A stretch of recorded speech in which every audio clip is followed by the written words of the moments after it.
ओ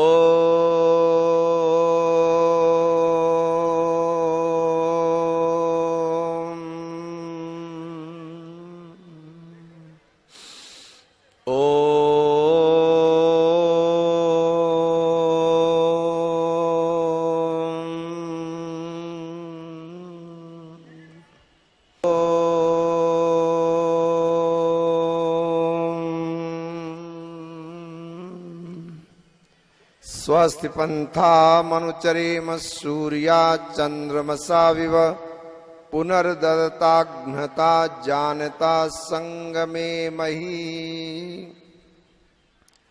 आज की सभा के अध्यक्ष महोदय, मंच पर आसीन सभी विद्वत मंडल, केंद्रीय आर्य प्रतिनिधि सभा के सभी अधिकारीगण, दिल्ली सभा के सभी जिम्मेदार अधिकारीगण एवं सभी आर्य बंधु, समय बहुत अधिक नहीं लगाता हुआ आज का विषय अपने आप में महत्वपूर्ण है।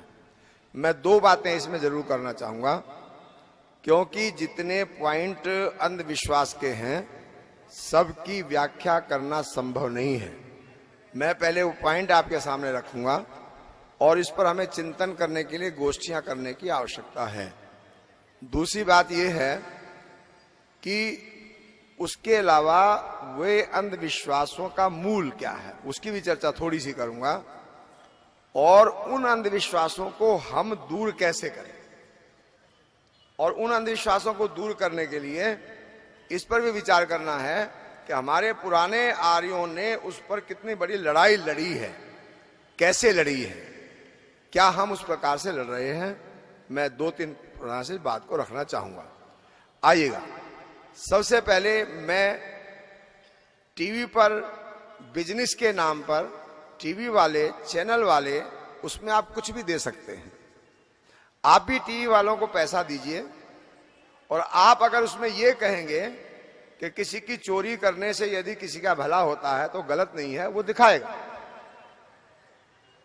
और मैं ये जरूर कहना चाहूंगा कि जो लोग उस टीवी के माध्यम से एक बहुत बड़ा अंधविश्वास के माध्यम से जो व्यापार कर रहे हैं, लोगों को विधिवत लूट रहे हैं, उसके नाम पर मैं इसको धार्मिक भ्रष्टाचार का नाम देना चाहता हूं। और हमें चाहिए कि हम एक मोटा संघर्ष करें और इस धार्मिक भ्रष्टाचार के खिलाफ आंदोलन करें। जहां इस देश में भ्रष्टाचार के नाम पर बड़े आंदोलन हुए हैं, इस धार्मिक भ्रष्टाचार के नाम पर भी हमें तैयारी करनी चाहिए। उन भ्रष्टाचारों में जरा विचार करेंगे। सबसे पहले आप देखते हैं ज्योतिष के नाम पर सबसे बड़ा भ्रष्टाचार हो रहा है, और ज्योतिष वास्तव में वेद का अंग है, इसमें कोई दो मत नहीं है। परंतु वो वेद का अंग होने के बाद में, वो शास्त्र होने के बाद में, वे ज्योतिषी लोग ये कहकर कि ये शास्त्र है, वेद का अंग है, हमारा धर्म है, विज्ञान है, ये कहकर लोगों को गलत राह पर चलाकर लोगों की ठगी करते हैं। और हमारे यहाँ संविधान के अंदर ये नियम है कि किसी भी प्रकार से बरगलाकर, अलग ढंग से बताकर, पाखंड करके यदि कोई पैसा लूटता है तो वो भी कानून के दायरे में दंडनीय है। अगर हम सिद्ध करेंगे तो ये दंडनीय होंगे। शीघ्रता से आगे बढ़ रहा हूं।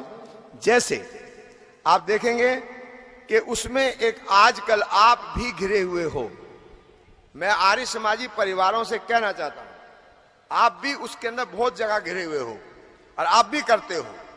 आज अगर आपके समझ में आए तो आज से उस काम को छोड़ने की कृपा करें।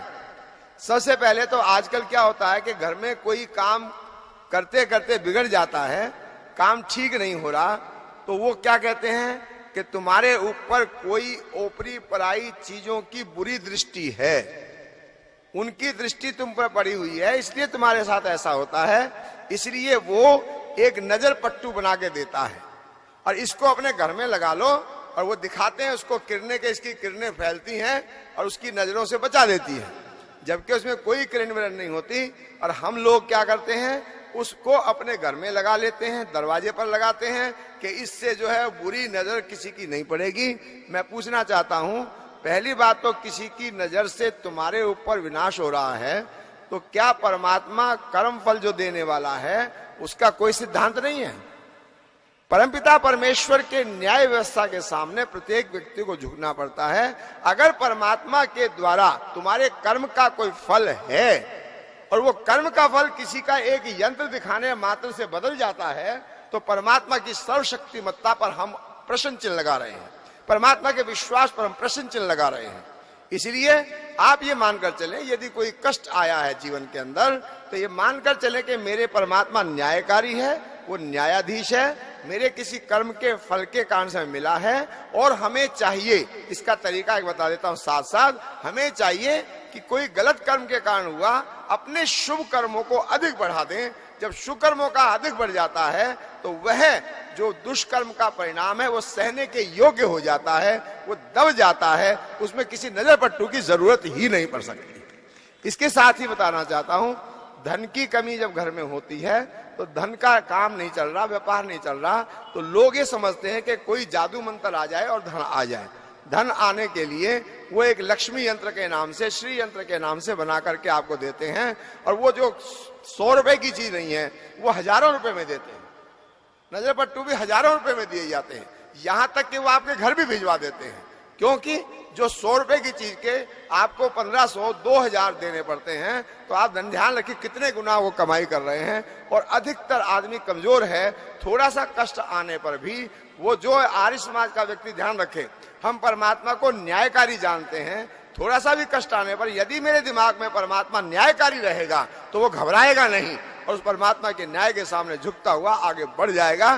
तो इस प्रकार की आवश्यकता नहीं पड़ेगी। इसके साथ ही मैं आपको कहने चला हूं, एक बड़ा भारी पाखंड जीवन के अंदर जब कष्ट आता है तो सीधा वो कहीं नहीं जाता, वो उस कष्ट आने के बारे में, अपने बारे में नहीं सोचता, अपने कर्म के बारे में नहीं सोचता, सीधा पंडित के पास दौड़ता है। और पंडित जी जाकर के जो है कुछ देखते हैं, और उसके बारे में एक बहुत बड़ा षड्यंत्र चला है कि शनि की 7.5 सती आपके ऊपर चल रही है और शनि की 7.5 साल तक तुम्हारे पर बोझ है। अब मैं 1-2 प्रश्न करना चाहता हूं उस पंडित से भी और वो भी, अगर वो 7.5 साल का तुम पर बोझ है तो उसके ऊपर 7.5 साल का जो बोझ दिया है तो किसी कर्म का फल है या नहीं? एक सवाल। यदि कर्म का फल है तो उसको देने वाला परमात्मा है, और यदि कर्म का फल नहीं है तो ऐसा कैसे हो गया? तो कर्म का फल यदि देकर परमात्मा है और वो उसका इलाज करता है, पंडित इस बात का इलाज करता है कि तुम जाकर के इतने शनिवार नंगे पैर जाओ, नए कपड़े पहन के जाओ और वहां शनि के मंदिर में जाकर के तेल से स्नान करो, और तेल से स्नान करो, उसके ऊपर तेल चढ़ा दो।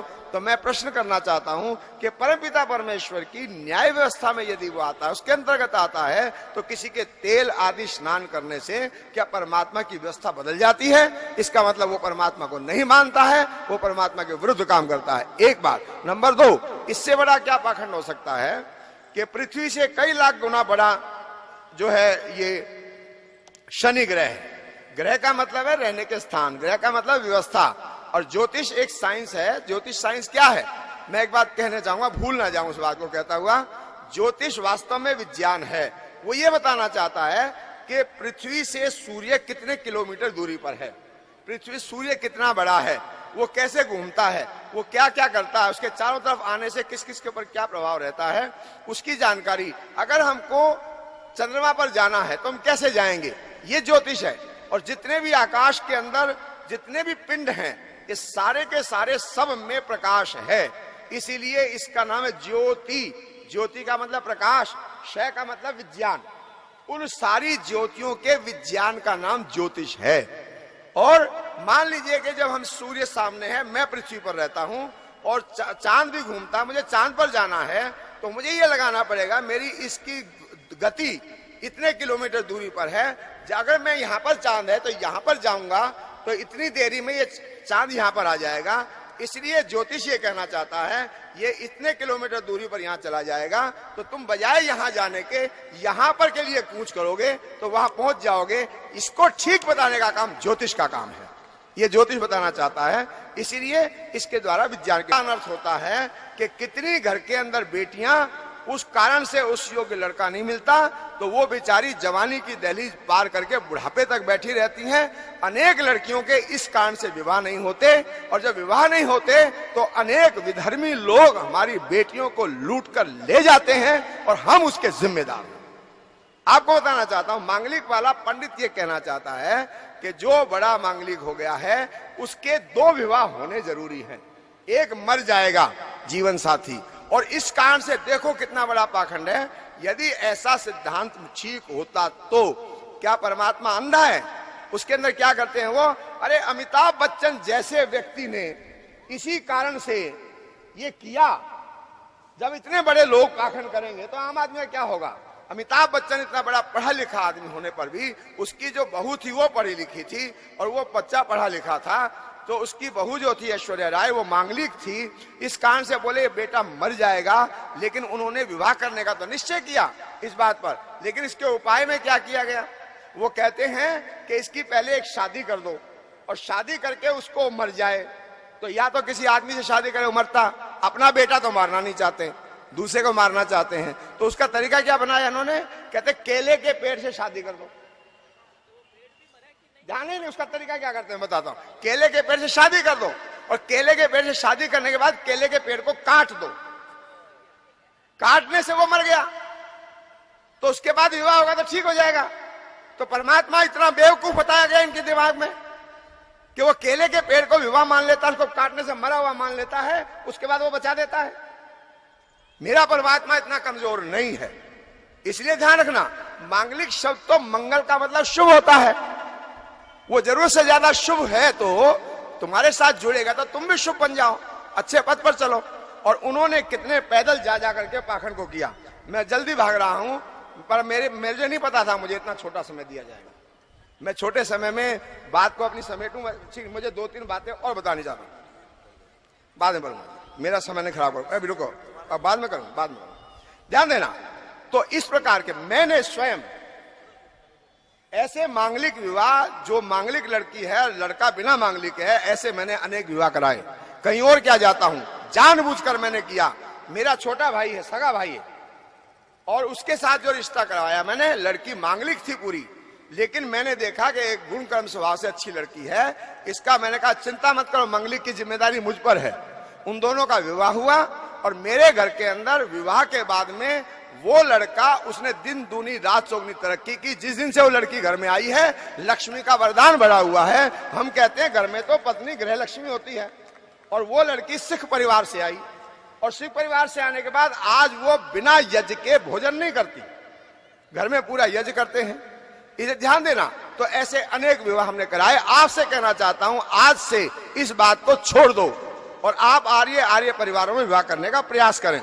इसके साथ ही मैं आपको जल्दी से बताना चाहता हूं कि इस प्रकार की चीजों को आगे एक काल सर्प योग। काल सर्प योग के कारण से लोग कहते हैं काल सर्प योग है। उसके बाद क्या होता है, वो कई बार ऐसा स्थिति होती है, कई बार काम कोई करता और नहीं बनता, दूसरा बिगड़ गया, तीसरा बिगड़ गया, तो भागते हैं। वो ये नहीं सोच पाते बिगड़ा है तो उसका उपाय मैं पुरुषार्थ करूं, लेकिन वो पंडित के पास भागते हैं। काल सर्प योग के नाम से, उसकी पूजा के नाम पर पे लाखों रुपया पैसा लेता है और वो उसके नाम पर कुछ करता है। लेकिन ध्यान रखना, एक समय एक बहुत बड़ी औषधि है।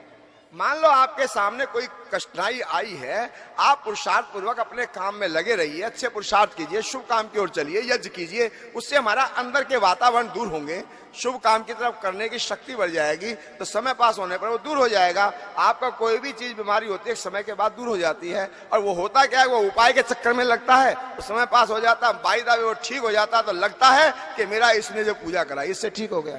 ये ठगी बड़ी भारी है। मेरा एक छोटा भाई है, उसने ज्योतिष के ऊपर बड़ा भारी खोज किया है, और वो कहता है कि सारे पाखंड कराते हैं, उसको पूरा पढ़ा हुआ है ज्योतिष के नाम से। इसके बाद मैं कहना चाहता हूं, शीघ्रता से आगे चलेंगे। एक जो हम आजकल लड़कियों के विवाह के लिए गुण मिलाते हैं, इतने गुण मिल गए उतने गुण मिल गए, वो था गुण कर्म स्वभाव मिलाना। उसकी पद्धति ऋषि ने लिखी थी कि जन्म से लेकर के 5 वर्ष तक माँ बच्चे के गुणों को लिखे, इसकी रुचि किसमें है। 5 से 8 तक पिता लिखे और उनको लिख करके गुरु को गुरुकुल में दे दे, फिर गुरुकुल उसके गुणक्रम स्वभाव लिखता है। ऐसे लड़की के गुरुकुल में लिखा जाता था उन गुणों को, इसकी किस प्रकार की प्रकृति है, क्या सोच है, किस काम में रोज लगता है, दोनों लड़का लड़की के उनको मिलाकर के विवाह किया जाता था, तो वो संस्कारों का योग बनता था। लेकिन यहाँ गुण मिलाने के चक्कर में इतने नहीं मिले। मैंने कितने ही रिश्ते देखे, बहुत अच्छा रिश्ता, बड़े अच्छे दोनों, गुण ना मिलने के कारण से विवाह नहीं किया, बाद में गुण मिलाए और वो नालायक मिले और वो जीवन उनका दूभर हो गया। और वो अच्छा भला था, गुणों के चक्कर में वो रह गया। तो ये पाखंड चलता है। मैं इसके लिए चलूंगा आगे शीघ्रता से।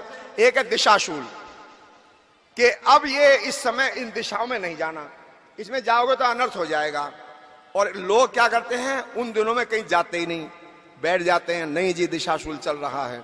इसके साथ साथ मैं इसका उत्तर देना चाहता हूं, साथ में हमारे आर्य समाजी परिवारों ने इनके खिलाफ लड़ाई लड़ी।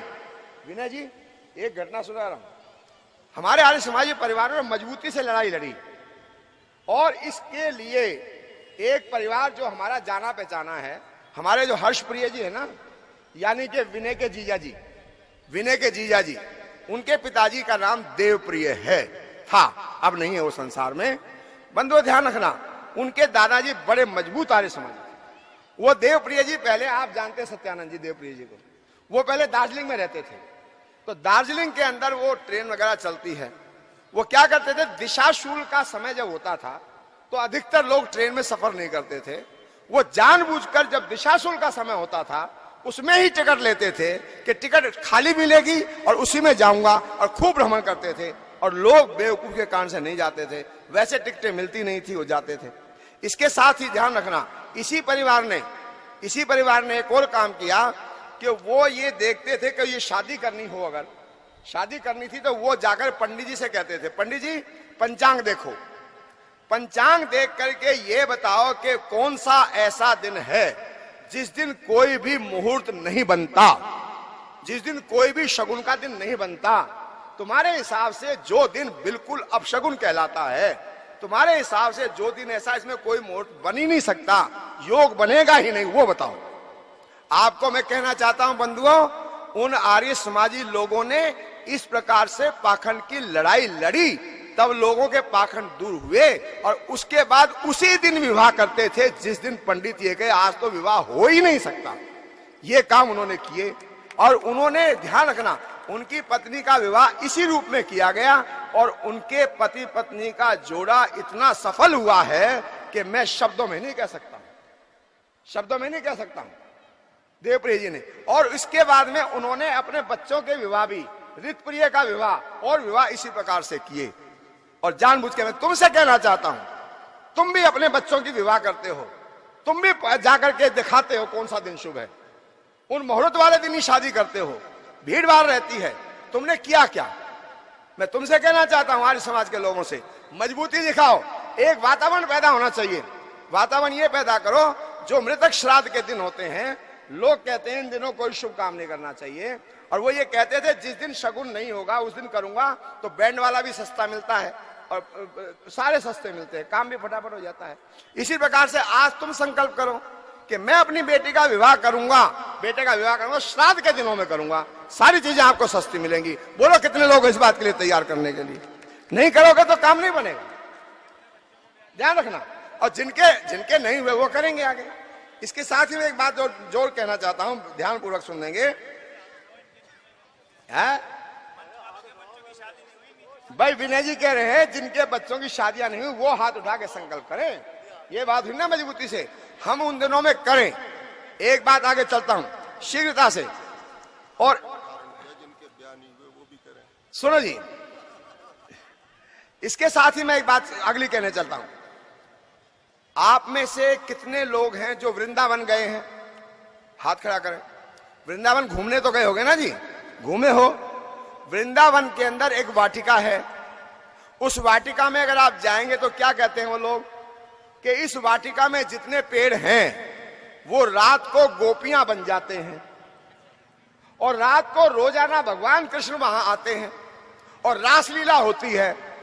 और ये कहा जाता है कि रात को ऊपर जो बिल्डिंगों के जो मकान हैं उनकी भी खिड़कियां बंद हो जाती है, कोई देख नहीं सकता, बंदर भी नहीं जाता, वहां जाएगा तो अनर्थ हो जाएगा। और ये कहते हैं कि रोजाना ये पेड़ गोपियां बन जाते हैं और कृष्ण भगवान आते हैं। मैंने कहा जी ये तो सृष्टि नियम के विरुद्ध है जो बताने वाला था। पेड़ कभी भी गोपियां नहीं बन सकते, 7 जन्म भी नहीं बन सकते। गोपी शरीर धारण करेगी तो गर्भ से पैदा होंगी, उसके बाद में होंगी। और कृष्ण भी आज शरीर उनका नहीं है, वो यूं पैदा नहीं हो सकते। तो इस बात को कि तुम्हारी श्रद्धा नहीं है, मैं कहा खबरदार जो श्रद्धा नहीं बोलते हो। कृष्ण के विषय में मेरी श्रद्धा को आप तुलना नहीं कर सकते। मैं कहा मैं रहूंगा यहाँ पर, बोले मर जाओगे। मैं कहा मरूंगा तो मैं ना, मुझे छोड़ो यहाँ पर। कोई छोड़ना नहीं चाहता ताकि लोगों का भय बना रहे। तो हमें इसके खिलाफ एक आंदोलन करना चाहिए। चाहे वृंदावन के अंदर लोग ये जो कहते हैं कि ये पेड़ स्त्रियां बन जाते हैं, क्या ये पाखंड नहीं? अनेक लोग इसी बात पर जाकर के वहां काम करते हैं। इसके साथ ही मैं जल्दी से आपको कहना चाहूंगा बंधुओं, बाकी चीजें आपके सामने आ जाएंगी। भूत प्रेत, जादू टोना, एक और मैं आपको 2 उदाहरण देना चाहता हूं। एक 13 के अंक को अपशगुन मानते हैं। महाराज मेरी बात को थोड़ा सा एक मैं महत्वपूर्ण चीज कर, 13 के नंबर को अशुभ मानते हैं। और ये बीमारी आई हमारी पाश्चात्य देशों से, अमेरिका से आदि से। वहां पर 13 के अंक को अशुभ मानते हैं। वहां पर अनेक लोग बिल्डिंग बनाते हैं, 12 के बाद उसको 14 लिख देते हैं। तुम कितना भी लिख लो, है तो 13, उसको मना करने से क्या होगा, है तो 13। और इसी तर्ज के ऊपर आपको दुर्भाग्य होगा, इस देश के अंदर हम लोगों ने प्रचार की कमी रही और इस देश के लोगों में भी ये भूल हुई। चंडीगढ़ के अंदर, आप चंडीगढ़ रहने वाला कोई है यहाँ पर? चंडीगढ़ के अंदर जो बना तो वहां पे 13 सेक्टर नहीं है, नहीं है ना? बोलो बोलो, मैं बता रहा हूं, ध्यान रखना। वो चंडीगढ़ जब बनाया गया तो उनके दिमाग में भी ये था कि 13 अपशगुन होता है। सुन तो लो, वहां पर 13 सेक्टर नहीं है। रोहिणी का मुझे पता नहीं पक्का, रोहिणी के अंदर 13 सेक्टर है क्या भाई? है, वहां पर है। चलो अच्छी बात है, ये ध्यान, चंडीगढ़ में 13 सेक्टर नहीं है। दूसरा मैं आपको बताना चाहता हूं, ध्यान दीजिएगा इस बात के लिए। और इसके साथ में सोनीपत में भी 13 सेक्टर नहीं है। सोनीपत में है वहां पर पीछे लड़ाई लड़ी ना, किसी में 13वां नंबर होता ही नहीं। लो जी, ये कह रहे हैं यहाँ पर, कह रहे हैं गुड़गांव में जितने अपार्टमेंट होते हैं उसमें 13 नंबर नहीं होता। अब मैं एक बात कहना चाहता हूं जल्दी से, मैं इसके ऊपर समय कम लगाऊं। ये बीमारी वहां से आई और हम लोगों ने भी माना। और हमारे यहाँ तीन कहते ही कहते 3 कारण, 3 तिगाड़ा काम बिगाड़ा। मैंने कहा भले आदमी, वैदिक धर्म तो त्रैतवाद पे टिका हुआ है। और 13 नंबर से इस देश के अंदर एक बहुत बड़ा संत बना। 13 की बात ध्यान रखना, गुरु नानक देव एक साधारण व्यक्ति थे। जब तोड़ रहे थे 13 नंबर आया था, उसके मन में आया कि सब कुछ 13, ध्यान रखना बंधु, ये भावना जा गई। जिस दिन उन्होंने कहा सब कुछ 13, भगवान कहता उसी दिन तू मेरा, वो अपना लेता है और वो एक संत बन गया। 13 का अंग तो हमारे यहाँ शुभ होता है और उनके यहाँ 13 इसलिए अशुभ होता है, वो 13 का मतलब 13 किसी को कहना नहीं चाहते, वो मेरा मेरा में लगे हुए हैं। हमारे यहाँ पर कहते 13 कहते हैं, यानी परमात्मा सब 13 है, समर्पण की भावना है। तो ये अपशगुन चलता है। इसके साथ ही मैं आवश्यकता से 1-2 बातें कहूं आपको, ध्यान रखना बंधुओं, कि मैं 1-2 बातें छोड़ देता हूं, मुझे लग रहा है कि उधर चल रही बात। एक बात बताता हूं, सूर्य ग्रहण और चंद्र ग्रहण की समस्या है। सूर्य ग्रहण के दिन कोई शुभ काम नहीं करता। विनय जी एक घटना और सुना रहा हूं इतिहास की। कहां गए विनय जी? ध्यान देना विनय जी, भाई सुनो, एक घटना सुना रहा हूं, यहीं पे खड़े होकर सुन लो आप। इतिहास की सच्ची घटना। सूर्य ग्रहण और चंद्र ग्रहण, सूर्य ग्रहण और चंद्र ग्रहण के समय में कोई शुभ काम नहीं करता। हमारे आर्य समाज के ऐतिहासिक पुरुष जिनका नाम है पंडित लोकनाथ तर्क वाचस्पति, पंडित लोकनाथ तर्क वाचस्पति, वो रंग रूप से काले कलूटे थे। रंग उनका साफ नहीं था, गहरा काला रंग था। विद्वान बड़े ऊंचे थे। और जो बनारस के अंदर जहां पर काशी शास्त्रार्थ हुआ था, उसी स्थल पर उनके प्रवचन हो रहे थे। और प्रवचन कई दिन तक चले। और जब प्रवचन कई दिन तक चले तो वहां के एक महो महाउपाध्याय जो थे, वो उनके प्रवचनों पर अत्यंत प्रभावित हुए। ये इतिहास की सच्ची घटना सुना रहा हूं, ध्यान दीजिएगा। अत्यंत प्रभावित हुए और प्रभावित होकर के उन पर लट्टू हो गए। उसके बाद में वो जब प्रोग्राम खत्म हुआ, उससे मिले, कहने लगे पंडित जी आपके प्रवचन बहुत अच्छे लगे, दिल को छू गए। तब वो पूछते हैं पंडित जी आपका विवाह हो गया क्या? ध्यान दीजिए मेरी बात पर, ये सच्चाई घटना है। आपका विवाह हो गया क्या? बोले नहीं मेरा विवाह नहीं हुआ। बोले क्यों नहीं हुआ? बोले मेरी शक्ल देख रहे हो, काला कलूटा हूं, कोई अपनी बेटी देने को तैयार नहीं है। ये शब्द थे उनके, मैं काला कलूटा हूं, कोई भी अपनी बेटी देने को तैयार नहीं है। वो महो महाउपाध्याय बड़े अच्छे विद्वान थे, उनकी विद्वता पर वो लट्टू है। उन्होंने ये कहा कि मैं अपनी बेटी तुम्हें देने को तैयार हूं। ध्यान रखना, उनकी विद्वता के कारण ये बात विशेष थी, मैं अपनी बेटी देने को तैयार हूं, आप स्वीकार करो। उन्होंने कहा मैं स्वीकार करता हूं। जब उन्होंने स्वीकार कर लिया तो उसके बाद कहते मेरी एक शर्त और है। वहीं पर प्रवचनों के कुछ दिनों बाद ही, महीना 20 दिन के अंदर ही पूर्ण सूर्य ग्रहण होने वाला था। जब पूर्ण सूर्य ग्रहण होने वाला था तो उन्होंने ये कहा जी मेरी एक शर्त और है। बोले मैं विवाह करूंगा, लेकिन जिस दिन सूर्य ग्रहण होगा पूर्ण और सूर्य ग्रहण के समय की जो अवधि होगी उसी समय में विवाह करूंगा। अब ध्यान दीजिएगा, वो पौराणिक आदमी घबराया और घबराने के बाद वो मन में असमंजस बना। असमंजस बनने के बाद में बोले क्या बात हुई? बोले मेरे मन में असमंजस बना हुआ है।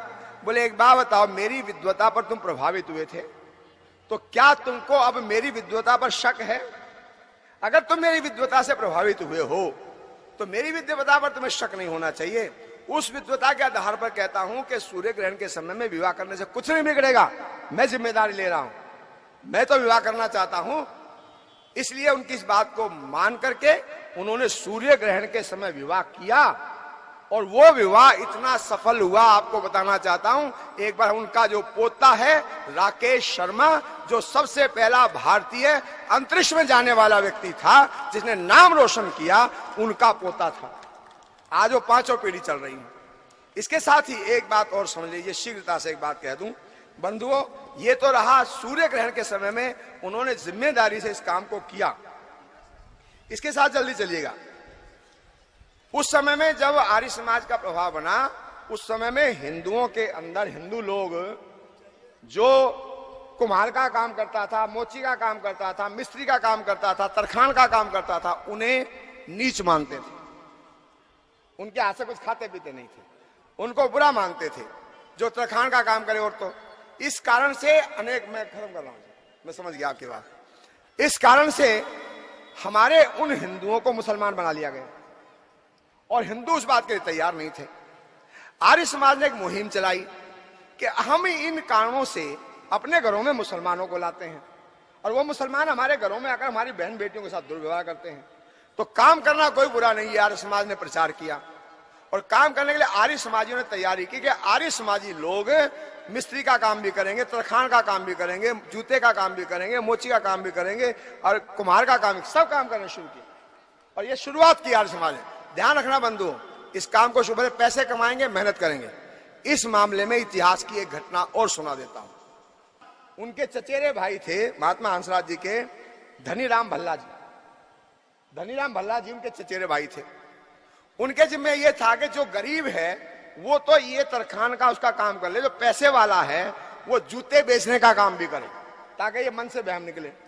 तो धनीराम भल्ला जी ने जूतों की दुकान खोल ली और जूतों की जब दुकान खोली तो लोग उनको कहा करते थे, मैंने लिखा उस शायद को, लोग आम लोग जो थे हिंदू लोग जो इसको अच्छा नहीं मानते तो कहते शहरा इच्चो शहर लाहौर। क्या कहते? शहरा इच्चो शहर लाहौर, उत्थे दुकान पल्ले दी। भल्ला जी थे ना वो, उत्थे दुकान पल्ले दी और हिंदू होके जुतियां बेचे, हिंदू होके जुतियां बेचे, मत मारी गई पल्ले दी। ये कहते थे लोग। लेकिन वो कहता था कि मैं चोरी नहीं करता, मैं पाप नहीं करता, मैं धर्म का काम करता हूं, कमाऊंगा पैसा। मुसलमान उठा के ले गए। जब मुसलमान उठा के ले गए तो उसके बाद में घबराहट हुई और वे बेचैनी से अंदर अंदर कुड़ने लगे और शांत होने लगे। उसी समय में लाला मुंशीराम जी, स्वामी सदानंद जी, उन दिनों उनकी दाढ़ी बड़ी हुई थी, मुसलमान मोल्ला जैसे लगते थे। जो लड़के उठा ले गए थे उस बेटी को, तो वो विवाह निकाह करना चाहते थे, किसी मौलवी की तलाश में थे। आम मौलवी को बताना नहीं चाहते, हम उठा लाए। तो मुंशीराम जी को पता लग गया इन्हें मौलवी की जरूरत है। वो गए, बोले भाई मैं मौलवी हूं और मैं निकाह करवा देता हूं। बोले निकाह कराने से पहले मैं लड़की से जरा बात करूंगा, ताकि वो उस समय में ना कर दे, पूछ लूं। अकेले में जाके उनसे बात की और बेटी को समझाया कि बेटी इस अनर्थ को मत कर, और मैं आया हूं, देख मुझे पहचान, मैं लाला मुंशीराम हूं और तेरी जिम्मेदारी मैं लेता हूं। वो कहती है घर में कोई स्वीकार नहीं करेगा, ये बात बोलती है। उस समय मुसलमान के पास स्वीकार, मुझे घर में कोई स्वीकार नहीं करेगा, कहता मैं जिम्मेदारी लेता हूं। मुंशीराम जी ने ये कहा और वो लड़की को निकाल लाए। लाने के बाद एक आर्य समाजियों की सभा हुई और उसमें उन्होंने कहा कि भाई मैं जो है पल्ले दी कुड़ी नूं ले आया वहां, पल्ले दी कुड़ी नूं ले आके आ गया। अब जब ये कहा तो भल्ला जी कहते हैं कि तुम ले तो आए हो, इधर ब्याह कौन करेगा, इधर ब्याह कोई नहीं करेगा। तब वो कहते हैं ये इतने आर्य समाजी बैठे हैं, किस बात के लिए बैठे हैं? उस समय के अंदर वहां पर महाशय कृष्ण जी भी बैठे थे, और महाशय खुशहाल चंद जी भी बैठे थे कि इन्होंने आख ये वड्डे साढ़े आर्य समाज के बंदे ने। तो महाशय कृष्ण जी ने तो ये कहा कि मेरे दोनों बेटों की शादी हो चुकी है, मैं तो कर नहीं सकता। तो महाशय खुशहाल चंद जी के दो बेटे, बड़े छह बेटे थे उनके। उन 6 बेटों के नाम था रणवीर, ओम प्रकाश, यश, युद्धवीर, प्रकाश और सर्वमित्र जी थे। ध्यान देना। तो सबसे बड़े थे कौन? रणवीर, पूनम सूरी जी के ताऊ जी। मैंने इस बात को कल रात को कंफर्म किया पूनम सूरी जी से कि मैं घटना सुनाने जा रहा हूं, क्या ये ठीक है? उन्होंने कहा ठीक है, ध्यान रखना। तो रणवीर के पास महाशय कृष्ण जी यानी आनंद स्वामी जी महाराज जाके कहते हैं रात को सोते हुए को, उन्होंने कहा जी मैं स्वीकार करता हूं। जब ये कहा तो कहते हैं बेटा ऐसे ऐसे बात है, अपने घर की बेटी है और वो पहले दी कुड़ी नु ले गए सी, मैं वापस ले आया, तू ब्याह कर ले। अंतिम बात एक कह के मैं विराम करूं, मेरे पास अभी कम से कम 20 पॉइंट और थे, मैंने सोचा घंटा बोलूंगा, नहीं कोई बात नहीं, एक बात करें अंतिम, दोबारा समय देंगे पूरा लंबा और समय। अंतिम बात कह देता हूं, ध्यान रखना बंधुओं। अपने आर्य समाज के नाम पर सबसे पहला शहीद हुआ एक व्यक्ति जिसका नाम था चिरंजी लाल। क्यों जी, इतिहास की घटना पता है? चिरंजी लाल जी हैं जलंधर। तो चिरंजी लाल जी हुए, वो पहले आदमी शहीद हुए। वो क्या करता था, उसने जब आर्य समाज में देखा कि पाखंड के खिलाफ करना है तो वो घर घर जाके जो हिंदू लोग थे, ओ तुम श्राद्ध करते हो मरे हुए का, जीते को पूछते नहीं हो, मरे का श्राद्ध नहीं करना, ये बात कहते थे। भूत प्रेत को मानते हो, ये सब पाखंड है, इस प्रकार से कहते थे। ज्योतिष के चक्कर में पड़े सारे पाखंडों के विरोध में करते थे। तो ध्यान रखना, तो वो जो हिंदू समाज के लोग थे उन्होंने उनका बहिष्कार कर दिया। जब बहिष्कार कर दिया तो उसकी मां की डेथ हो गई। जब मां की डेथ हो गई तो कोई भी उसकी मां को उठाने नहीं आया, अकेला था, पहलवान था। उसने अपनी मां को गठड़ी बांध करके अपने कंधे पर टांग के शमशान ले जाने लगा। और जब शमशान लेके जाने लगा, ध्यान रखना कैसे काम किया समाज के लोगों ने। जब शमशान ले जाने लगा तो उस समय के अंदर वो बोलता है, आशु कवि था, ओ मैं की खोटा कीता सी, मैं ते लोकां नू बचा रहा सी भूत प्रेतां कोलों, तो मैं की खोटा कीता सी, मैं ते पखड़ नाल बचा रहा सी, और मैं की खोटा कीता सी, श्राद्ध जिंदियां दा करना चाहिए, उन्होंने पुछते नहीं, मोए पीछे कर देने, ये सारा देश बेड़ा गर्क हो जाएगा। ऋषि दयाल ने जेड़ी काम कही है उहदे नाल देश दा भला होएगा। वो गाते गाते जा रहे थे, लोग इकट्ठे हुए और दसो मैं की खोटा कीता सी। सबको लगाया, बात तो अच्छी है इसकी। बोले चलो ले चलता हूं तुम्हारी मां को, हम ले चलेंगे। बोले नहीं, मेरी मां को हाथ मत लगाना, तुम ऐसे लेके। हाँ, बोले अगर लेके जाना चाहते हो तो पहले सब यहां संकल्प करो कि आज के बाद हम अपने घरों में अंधविश्वास नहीं आने देंगे। ध्यान रखना बंधुओं। और संकल्प कराया कि मरे का श्राद्ध नहीं करेंगे, भूत प्रेत को नहीं मानेंगे, इस पखंड को नहीं करेंगे।